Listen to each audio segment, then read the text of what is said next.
நம்ம ஆல்ரெடி பார்த்துருக்கோம். இங்கிலீஷில் யூ ப்ளூரலுக்கும் சிங்குலருக்கும் ரெண்டுக்குமே யூ தான்.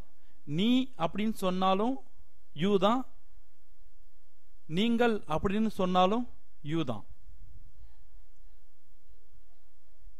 இப்போ யுவருக்கு என்ன மீனிங் அப்படின்னா உன்னுடைய அர்த்தம்.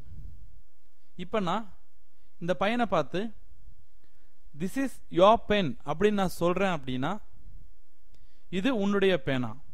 இந்த இடத்துல யுவருக்கு என்ன மீனிங்? உன்னுடைய.